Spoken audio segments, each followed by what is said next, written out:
Voilà, un petit effet. Et on revient sur les rizières avec ce gros criquet. C'est assez, enfin, on comprend aussi pourquoi les Japonais enfin, ont parce qu'ils aiment beaucoup les insectes.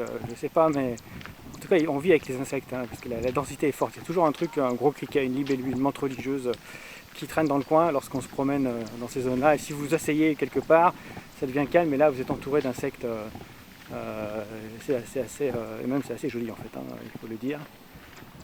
Et puis on peut avoir les spectacles de lucioles, hein, qui montent comme ça des rivières. Mais là, les lucioles, c'est vraiment dans les zones très, très protégées des insecticides. Une route qui vient d'être construite en fait, comme on a de l'urbanisation ici, hein. C'est un axe de communication du coup maintenant. Et vous avez les voitures qui passent, qui traversent ces polders parce qu'ils vont rejoindre cette partie-là. Et donc c'est une zone qui est de plus, enfin, qui à terme sera coincée entre la progression de l'urbanisation, si l'urbanisation progresse, hein. Mais en fait elle progresse, hein. Ça c'est quelque chose qu'il faut bien rappeler. Les villes japonaises, et en particulier les grandes métropoles, en particulier Fukuoka, Tokyo et la mégapole de Tokyo au sens le plus large, ne sont pas en contraction, hein. Elles sont en extension. La ville continue à progresser sur sa périphérie au Japon. La contraction urbaine, elle va toucher les villes moyennes, certaines villes en déclin ou en relatif déclin comme Osaka dans certains quartiers, mais il faut bien penser que la ville japonaise continue à manger sur son espace environnant. Il y a la police qui est passée, c'est bien, ils sont pas venus m'embêter. On sait jamais, hein. Ils peuvent toujours poser des questions, et comme au Japon, l'état de droit est relativement relatif,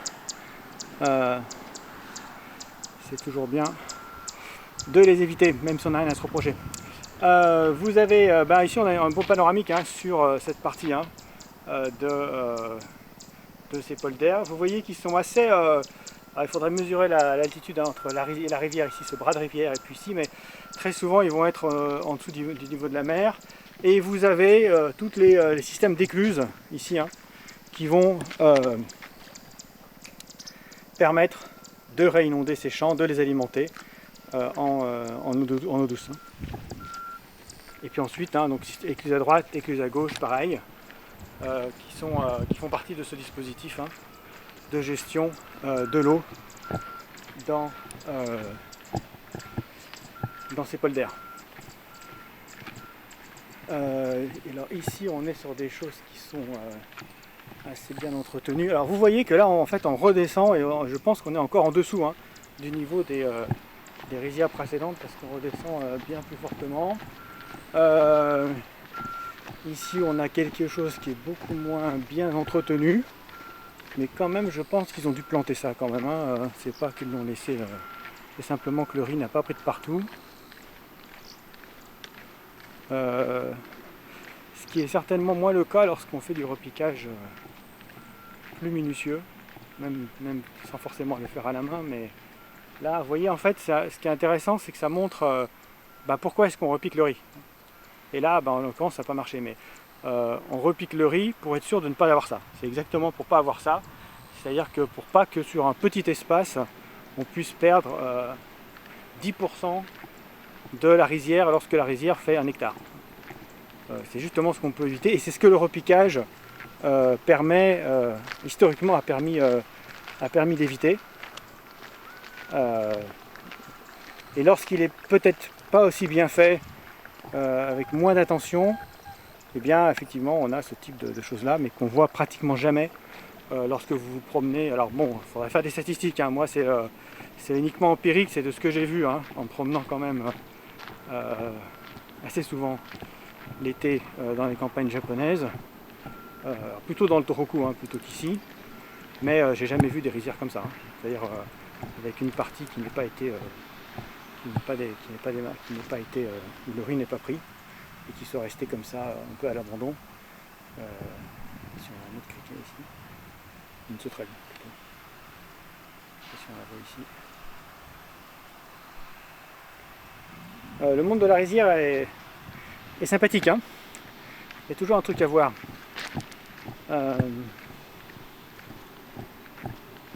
Même si on est de toute façon sur des espaces qui sont extrêmement fortement anthropisés. Alors ici on arrive à la fin en fait de ces polders et on a une partie de ces terrains gagnés sur les zones humides qui ont été transformés, en tout cas qui sont avec un usage industriel. Alors ici on a de la pétrochimie, enfin pas de la pétrochimie mais quelque chose dans ce genre là. Je ne sais pas si on peut le voir ici, on ira voir tout à l'heure mais j'arriverai pas à le lire d'ici, donc on le lira plus tard. Mais on a une boule de stockage de gaz. Ici vous avez encore de la rizière qui n'a pas pris, hein. Donc là c'est assez moche, hein. Assez moche et du coup aussi assez rare au Japon. Mais vous voyez que l'environnement c'est un environnement semi-industriel, ce qui n'empêche pas d'avoir ces populations de hérons. Ils sont là en fait les hérons.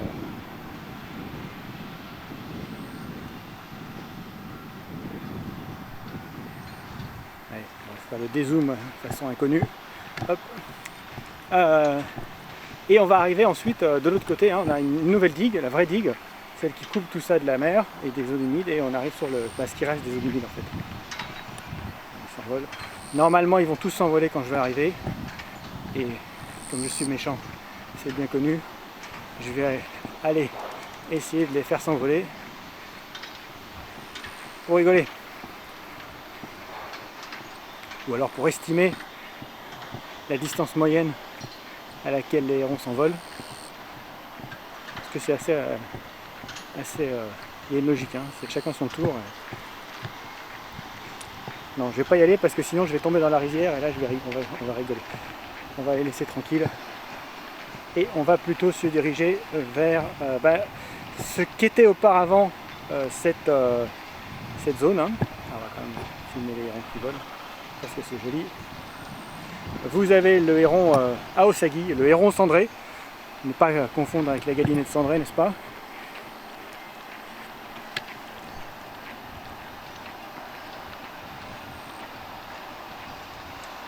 Donc après ces établissements industriels, ici ça doit être du ciment, hein. Ciment, industrie mécanique, et puis là-bas un truc plutôt lié à de la chimie. Vous avez l'université de Kyushu, hein, ici, hein, Kyushu Daigaku ici, hein, qui est derrière en fait ces trucs. Ils ont tout arrasé les collines qu'il y avait derrière, ils ont construit l'université. Et puis du coup, hein, là, on a un axe de développement et d'urbanisation. Vous avez ici les logements, je ne sais pas si on le voit avec le dos ici. Voilà. Vous avez ici les logements pour étudiants, librairie, petite supérette, etc. Et puis ici l'ancien hameau. Ici c'est assez rigolo parce qu'on a même de la... On va peut-être les voir parce que je les ai sentis tout à l'heure, on a des vaches. Donc 2, 3, 4 étables ici, donc quelque chose qui est vraiment ce qui était cette zone là auparavant, et le long de ce nouvel axe ici qui va courir comme ça pratiquement en ligne droite, bien on a un axe d'urbanisation en fait qui est stimulé en fait par la présence de l'université de Kyushu. C'est pas l'université du Mirail, hein, Kyushu, hein, donc, vous prenez toutes les universités françaises, vous les mettez ensemble et ça vous fait un truc comme ça. Ces grandes universités nationales sont des complexes assez impressionnants, hein. Donc on n'a pas l'équivalent en France.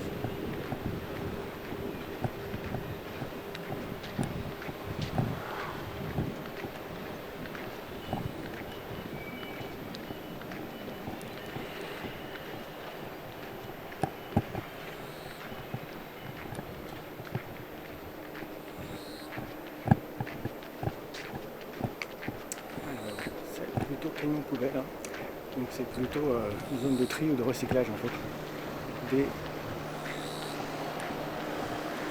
Zone de tri et de recyclage de l'aluminium en fait, hein, qu'on va avoir ici. Qu'est-ce qu'on va avoir? Ces camions qui vont amener le recyclage des canettes. Donc on est sur ce type d'industrie. Hein.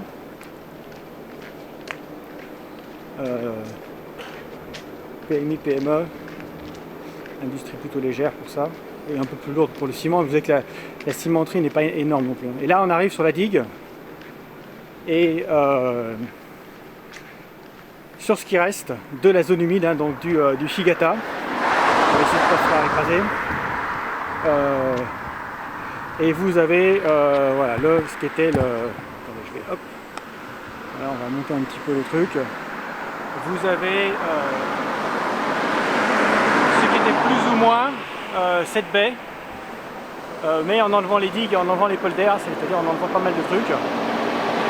Et vous avez les derniers vestiges de la zone humide ici. Alors, voitures. En général, dans ces zones-là, il y a relativement peu de voitures. Je ne sais pas si je vais pouvoir descendre en passant par là. Oui, on peut y aller. C'est ça qui est bien. Hop là, on y va. Donc, on descend au pied de la digue. Alors, vous avez cette digue. Même du crabe ici. Voilà. On arrive dans la mer, donc vous voyez qu'on est bien sur une zone.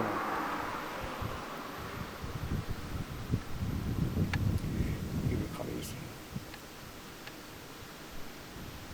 Voilà. Voilà, je l'ai perdu. Il est là.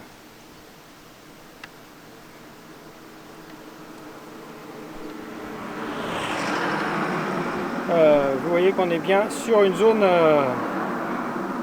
d'influence maritime. Hein. Il ne bouge pas pour l'instant et on va le laisser tranquille.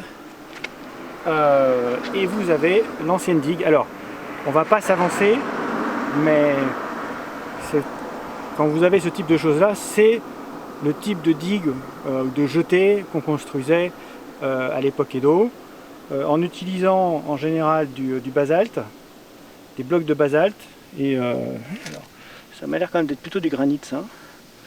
En dessous, il faudrait voir ce que c'est aussi.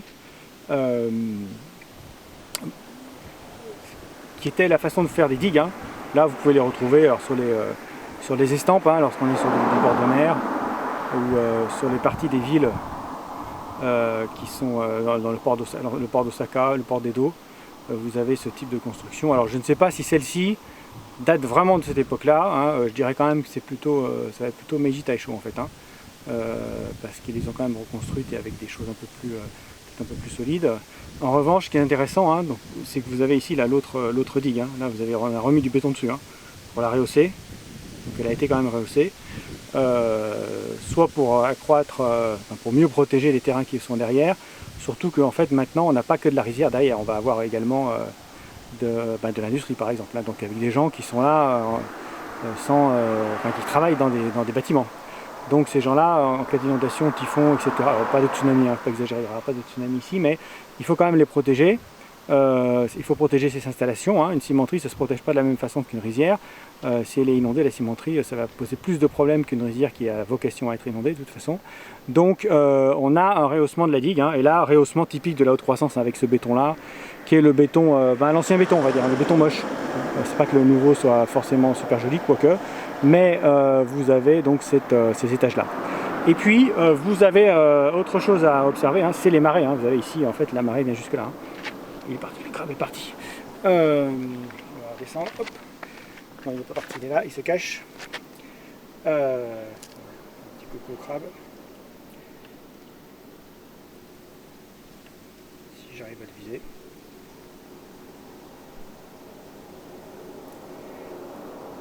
Ce qui n'a pas gagné. Comme ça, on pourra le prendre en photo.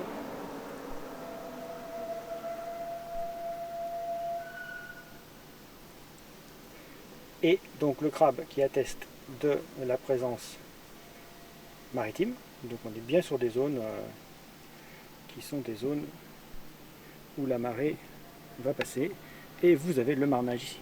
Donc là on a la marée qui monte, marée haute, ça va monter jusque là. Et marée basse peut-être en contrebas. Alors ici en revanche ces pierres là, c'est peut-être effectivement les restes d'une digue qui a pu être construite à Edo ou à la fin d'Edo. Et puis ensuite, vous avez la zone humide. En fait, il faut imaginer que tout ce qu'on vient de traverser, c'était comme ça. Alors d'abord à cette altitude-là, et puis avec des bras de mer, de la vase.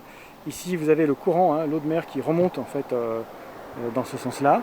Donc là, ça dépend du vent, hein, mais je pense qu'il y a aussi du vent. Donc, mais il est possible qu'on soit en marée montante.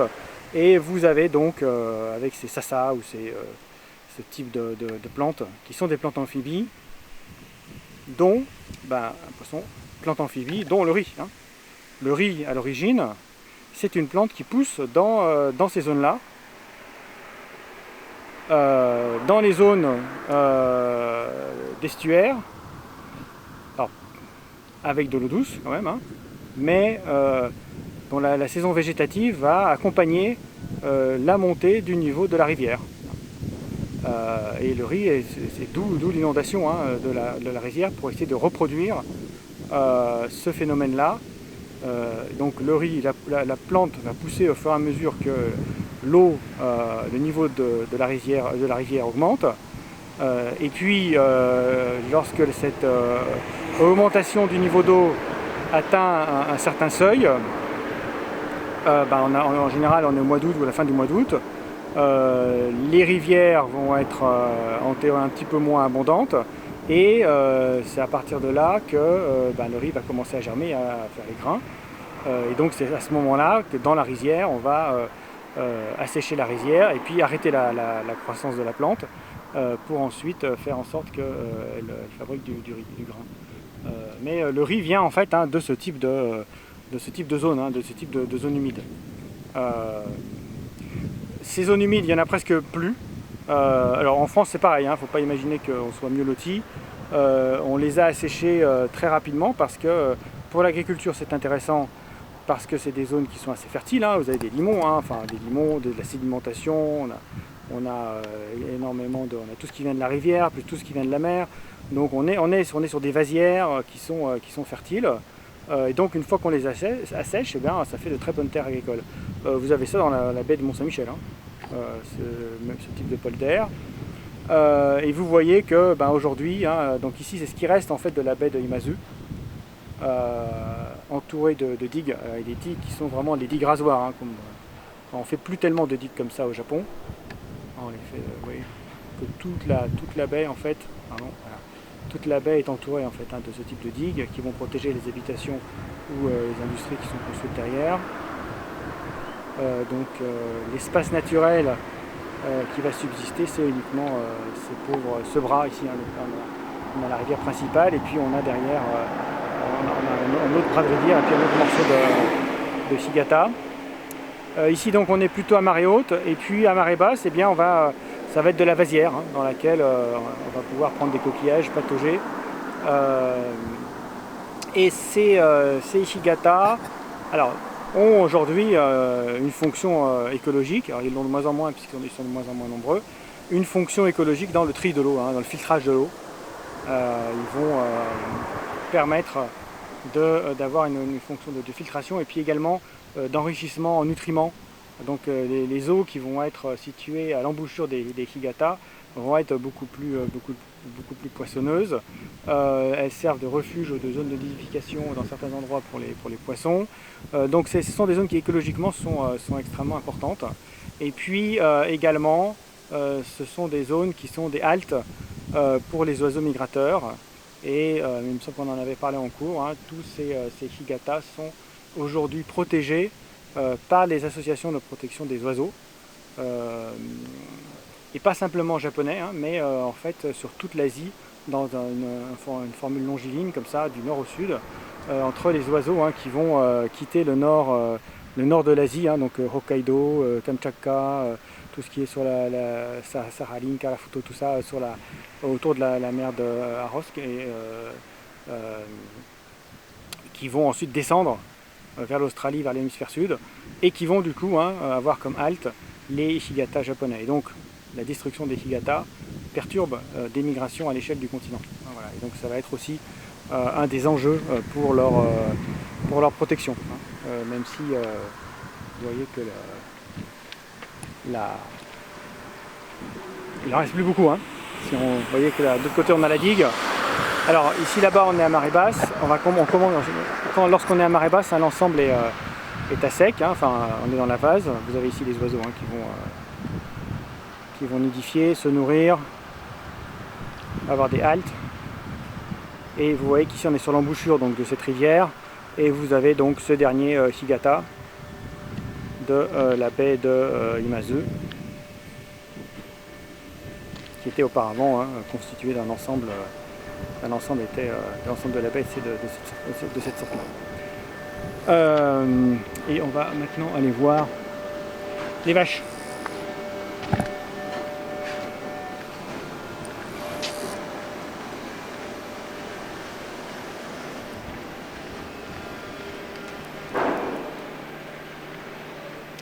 Et vous pouvez en attendant admirer le beau paysage des montagnes du nord de Kyushu et de repérer les pylônes électriques qui vont couvrir ces montagnes. Relief jeune, hein, donc serré, pas très élevé,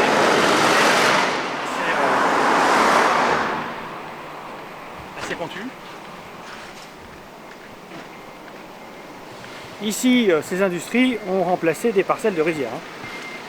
Donc, vous avez ici hein, le recyclage des canettes en aluminium.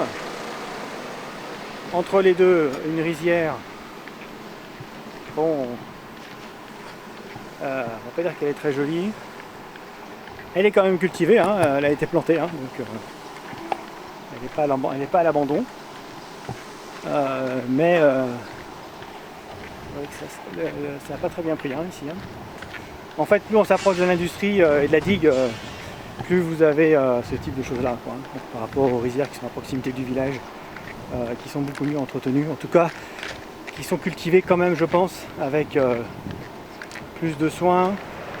Alors en plus, là, il y a certainement des effets de pollution indirecte. Hein, tout ce qui va sortir de ce bâtiment, une partie quand même, par exemple les eaux usées. Hein. Vous avez sur tout le long du bâtiment, ici, hein, les petits trous hein, qui vont faire sortir les eaux usées. Quand il va pleuvoir, ça pleut sur le bâtiment, ça ruisselle sur le toit, ça récupère les hydrocarbures et tout ce qu'on veut, et ensuite ça se jette dans la rizière. Donc c'est pas tout à fait un hasard si tout ce qui est le long du mur n'a pas pris, et si là au milieu, là on a un courant comme ça qui a cet effet sur du riz qui finalement ne pousse pas. Ces effets-là, même si c'est pas de la pollution chimique proprement dit, on va avoir cet effet hein, pratiquement indépassable lorsqu'on a de la présence d'industrie. Donc ici on est sur du Kankyo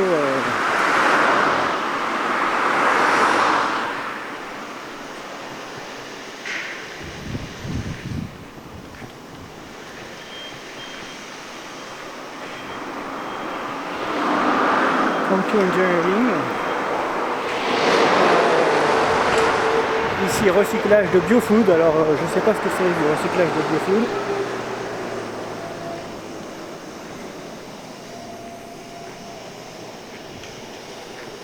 Bon, on pourra lire ces trucs là après, puisqu'ils vont nous dire un truc assez récent hein, à la vue du parking. Donc en fait c'est plutôt une sorte de processeur de recyclage de nourriture, peut-être une sorte pour fabriquer de l'engrais ou quelque chose comme ça. Donc c'était pas des hydrocarbures.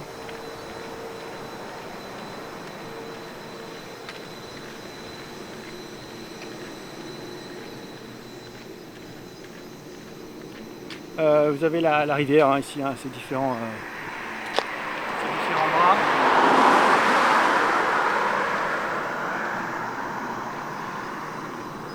Et on va arriver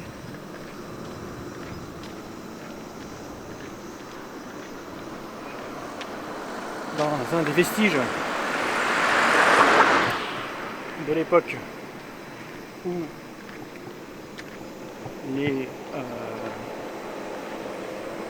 les polders n'étaient peut-être pas encore construits.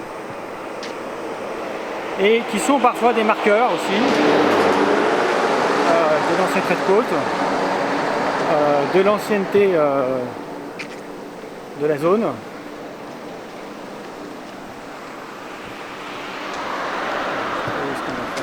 On va faire ça quand même à la japonaise. Hein. On va pas traverser le milieu de la rue. On va le faire de façon civilisée, c'est-à-dire pas au milieu mais à côté. On laisse passer celui-là. De toute façon, il n'y a pas de. Et nous revoilà ici. Hein. Donc tout à l'heure, on était là-bas. Hein. On a fait le tour comme ça, hop, hop, hop, hop, hop. Et voilà un espace vert. Et qu'est-ce qu'on a lorsqu'on a un espace un peu plus vert?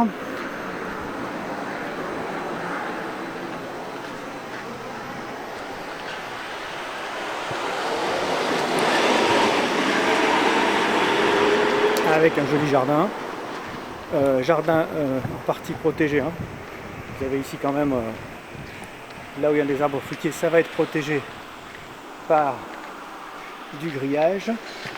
Et si je ne me trompe, oui, non, je ne me trompe pas quand même, un entrepôt.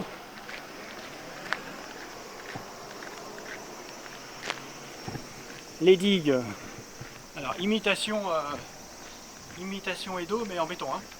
Vous voyez, imitation Edo.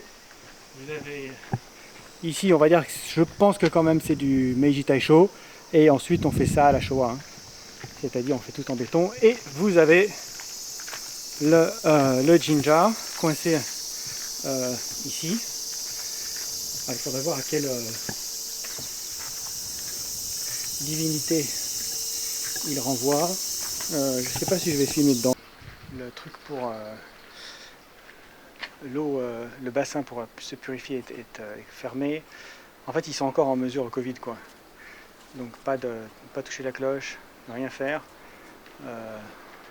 Juste un petit détail, vous avez la corde ici, hein, en paille de riz, et des fois elle est en bambou, mais vous voyez que lorsqu'on n'a pas de bambou, on peut la faire en métal. En tout cas, un sanctuaire qui est assez ancien. On verra ensuite si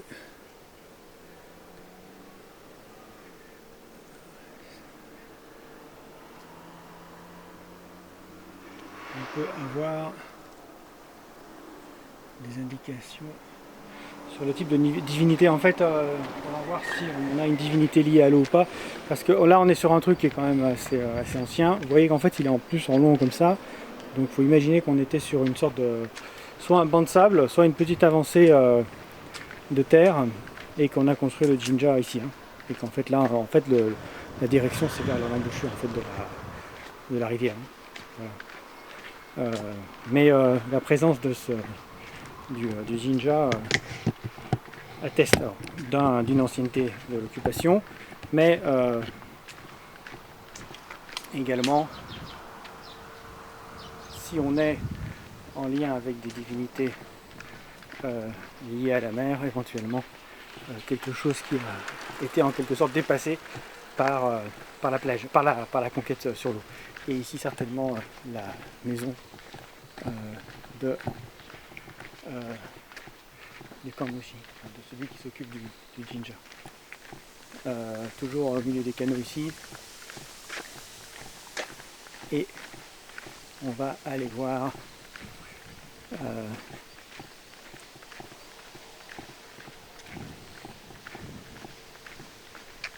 des étables pour avoir une idée plus en direct de ce à quoi ressemble l'élevage bovin au Japon dans les zones suburbaines.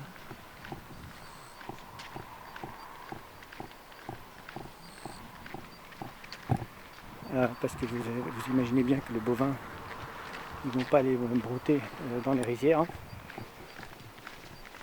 Ils vont manger de la paille, hein, de la paille de riz, mais à part ça en général ils vont avoir peu de chance de sortir hors de leur étable. Comme tout à l'heure, je sentais l'odeur de vache quand j'étais là-bas. Hein. On était là-bas, donc ça sent. Hein. Ça sent, et ça sent d'autant plus que c'est assez rare au Japon de sentir l'odeur de la vache.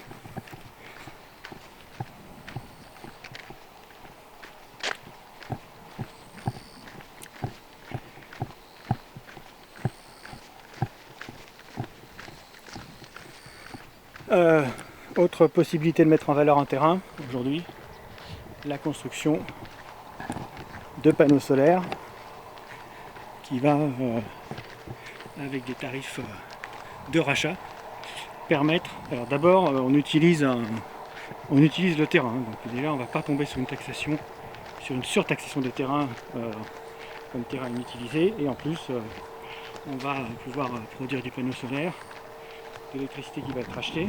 Donc ça va générer un revenu. Et ce revenu, en plus, c'est assez facile parce qu'il n'y a pas grand chose à faire hein, avec les panneaux solaires. Le seul travail à faire, c'est de les nettoyer. Hein, voilà. Comme là, on n'est pas sur 50 hectares, ça va être facile à nettoyer. Ah, et maintenant, on arrive vers les bêtes. Je ne sais pas jusqu'où on pourra s'approcher. Bon, ce qui est quand même bien avec le Japon, bon, vous avez comme ça des scènes toujours. Je sais pas, moi, j'ai rarement vu ça en France. Le héron qui est perché comme ça.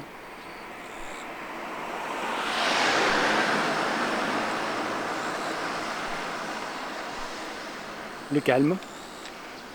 Le Japon est tranquille ici, hein. Très tranquille. On ne croise pas grand monde. On est encore sur le Kankyo Engineering là-bas, avec ce petit établissement. Vous avez aussi toujours les écluses hein, ici. Hein. Oui, ça c'est joli quand même. Voilà, c'est les rangs qui sont jolis. Et vous avez les vaches derrière. Hein. Toujours le système d'écluses. Hein. On est en fait là, on est un peu sorti des rizières, hein, mais en fait on est sur des anciennes rizières. Hein. Donc on est tout le. Si vous voyez également, voilà, ce qui est intéressant, c'est que vous voyez les maisons. Il y a toujours le canal hein, d'irrigation, comme ça. La maison elle est surélevée, alors, pas par rapport à la route qui elle est encore plus surélevée, mais elle est surélevée et elle a un mur en fait de protection en cas d'inondation. Et puis vous avez ici hein, donc ces petites rivières qui vont courir le long des habitations. Et on l'avait vu pour le village recréé hein, des vaches dehors. Le village recréé au Uchijoku, hein, en fait on entre dans les maisons en passant cette petite rivière, donc il y a toujours cette petite rigole comme ça plus ou moins profonde entre l'habitat et la route. Là ce sont des vaches chanceuses parce que une partie a pu être sortie de l'enclos, enfin sortie du bâtiment, et elle est dans un tout petit enclos. Hein. Alors, il est tout petit, mais c'est quelque chose qui est déjà assez rare de voir ça en fait. Hein. Alors c'est d'autant plus rare de voir ça au Japon en zone suburbaine. Hein. On peut voir, moi j'ai pu voir des vaches comme ça brouter à l'air, mais c'était dans les montagnes, dans les collines de Iwate, sur des hauts plateaux, où là effectivement il y avait des vaches qui étaient en plein champ comme ça, enfin, en plein champ, dans des champs. Mais en zone urbaine, en général il n'y a pas tellement la place pour ça. Hein. Donc là ce sont des vaches qui ont de la chance et ce sont des vaches destinées à la production laitière, hein, puisque là ce sont des Holstein. Hein. Alors, je ne suis pas un spécialiste des races de vaches, mais en général, quand vous avez les vaches comme ça, vaches normandes, enfin en l'occurrence plutôt hollandaises, mais c'est les vaches à lait. Hein. Donc c'est elles qui vont produire du lait frais, qui ensuite va être vendu sur les marchés urbains, enfin, pas sur les marchés, mais sur les marchés de gros. Hein. Il n'y a pas de marché au Japon, au sens européen du terme. On va essayer de s'approcher. Mais ça sent plus la vache. Dommage.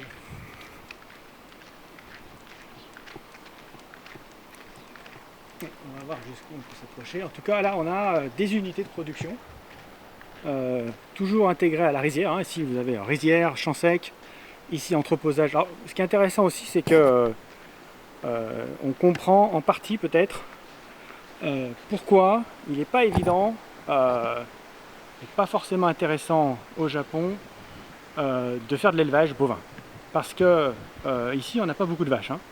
Mais vous avez besoin d'étables, on a besoin même de matériel pour les transporter, éventuellement de prairies, de zones d'entreposage du foin, et donc en fait un élevage bovin demande beaucoup de place, hein. Et donc il faut autant de place qui pourrait être mise en culture en rizière en fait. On va dire dans le Japon traditionnel, si vous connaissez la vache, hein. Mais en fait c'est pas intéressant. Enfin en tout cas c'était pas intéressant parce que effectivement c'est quelque chose qui prend beaucoup de place. Et ici vous avez des paquets qui ont été achetés certainement aux riziculteurs, alors soit du coin, soit du reste du Kyushu. Alors il faudra essayer d'aller voir si c'est de la paille de riz ou de la paille de blé, mais on va pas aller jusque là. Et on va plutôt voir si on peut aller voir et s'approcher des vaches, mais je ne vais pas m'aventurer à marcher là-dedans. Vous voyez, on a encore un canal d'irrigation ici, hein. Donc on est en permanence dans un espace marqué par le végétal.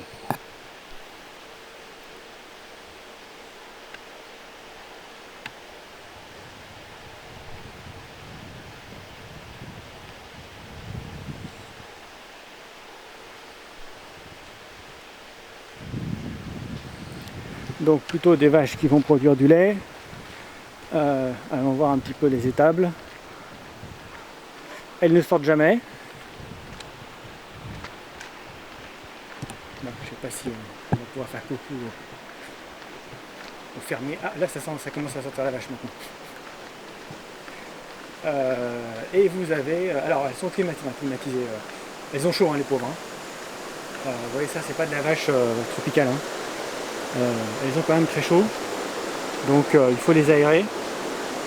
Parce que c'est dur en fait, hein. C'est aussi pour ça qu'elles ne sont pas non forcément dans ces régions. Parce que je vous rappelle quand même que là on est dans le nord du Kyushu.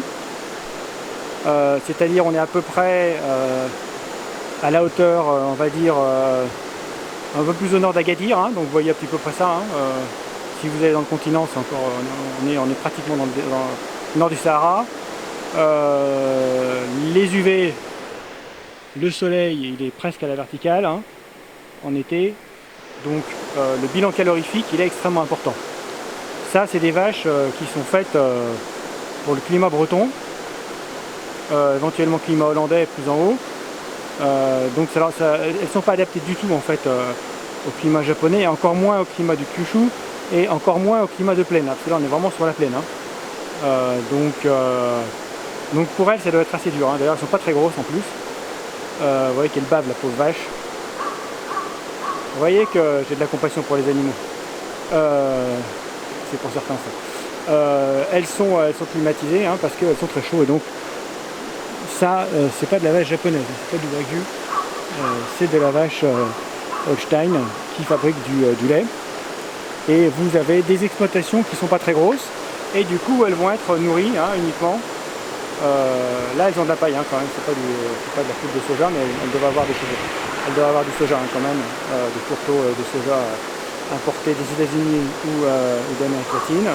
On a aussi un truc rigolo au fond là, mais ça c'est pour s'amuser. Une chèvre, mais ça c'est plutôt pour s'amuser, hein. Juste pour avoir un animal en plus. Ils vont pas la manger, ils vont pas non plus faire de fromage de chèvre. Et vous avez comme ça ces petites exploitations qui sont des exploitations laitières.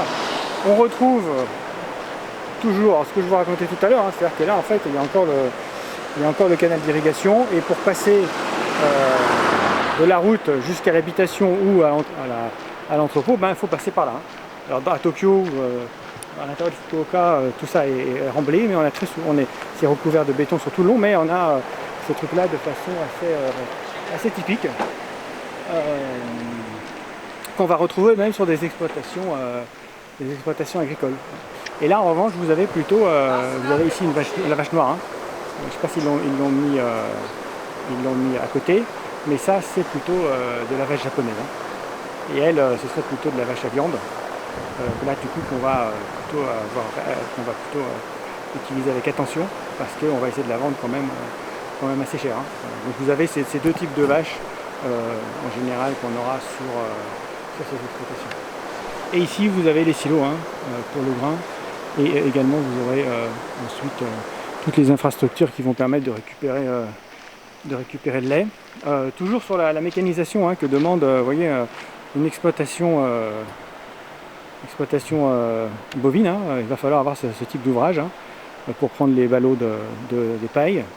Donc ça demande en fait beaucoup plus d'équipement, beaucoup plus d'énergie également qu'une exploitation risicole, avec beaucoup plus de place. Et donc vous voyez aussi pourquoi la viande au Japon est chère. En plus ils font pas sur de la grande échelle. Donc ah oui là ça sent la France, on va dire.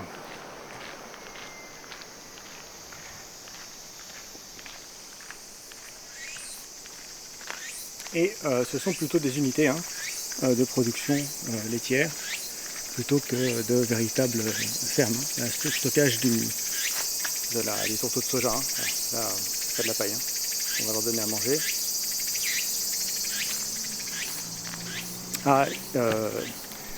Là, vous avez environ une dizaine d'étables. Et cette dizaine d'étables appartient très certainement à plusieurs exploitants en fait. C'est pas un exploitant qui va avoir toutes ces étables, très certainement. Ils ont décidé ici qu'ils allaient faire du bovin et reconvertir une partie des rizières en production laitière. C'est ce qui explique que la taille et la forme en fait, des étables est une forme qui épouse la forme des anciennes rizières, et ils vont mettre en commun certainement une partie du matériel. Voilà. Mais on est certainement sur plusieurs propriétaires. Donc chaque propriétaire a quand même, on va dire, une quinzaine ou une vingtaine de vaches, ce qui n'est pas énorme. Mais le lait va être vendu cher, et lorsqu'il y aura de la viande, eh bien ce sera également vendu assez cher. Et je me retrouve voilà, parce que je crois qu'on va terminer du coup cette session sur les vaches et sur ces exploitations. Je vous imite, je ne vais pas essayer de voir si les vaches comprennent le français et le me français, mais parfois ça marche. Parfois ça marche, ça fait partie des expériences. Mais je ne vous le ferai pas. Donc voilà pour ce parcours. Je pense qu'on aurait pu trouver d'autres choses à dire, et puis je mettrai des documents, quelques documents en support, soit les photographies, de la cartographie, et puis des choses plus précises sur l'histoire de la construction de ces polders. Il faudrait voir aussi avec les photos aériennes, par exemple. On devrait avoir des photos aériennes des années 40, celles prises par l'armée américaine, et puis ensuite on en a de façon assez régulière dans les années 60, 70, etc. Voir à quel moment on a les conversions, à quel moment on passe de l'agriculture à ce type d'exploitation fermière, comment les canaux éventuellement aussi sont modifiés ou pas. Là, il en reste quand même beaucoup. Vous voyez quand même, là on a la rivière, le canal ici, qui va drainer en fait tout le réseau, l'ancien réseau d'irrigation, même si là on n'en a plus besoin, parce qu'on fait de l'élevage. Alors vous avez les dernières choses aussi dont on n'a pas parlé, ce sont les écluses qui vont servir à réguler tout ce réseau hydrographique. Elles sont de petite taille, on voit bien qu'on n'est pas sur des zones à tsunami. Là vous avez, si on était dans le centre du cours, on a un truc qui va faire 4 mètres. Enfin 4 mètres là, ça fait 4 mètres, un truc qui va faire 10 mètres plutôt. Et qui va permettre en fait de stocker l'eau ici. Et puis ensuite de la délivrer pour régler les flux dans ces zones-là. Et tiens, d'ailleurs on voit un truc rigolo dans les parties. Invasion de tortues originaires du Mississippi, espèce invasive au Japon, qui pullule en fait dans les rivières japonaises. Et qui est en passe d'éliminer les tortues locales. Et on a la même chose avec les écrevisses de Louisiane. On a la même chose en France hein, aussi, hein, mais ces grosses écrevisses de Louisiane qui en fait peuplent désormais s'installent dans les rizières. Et là aussi elles font des ravages parce que elles mangent tout en fait. Hein. Elles mangent tout et les espèces locales d'écrevisses sont en passe de disparaître également. Voilà, ben on va se quitter ici là-dessus. Et puis je vais voir si je ferai d'autres sorties de ce type-là.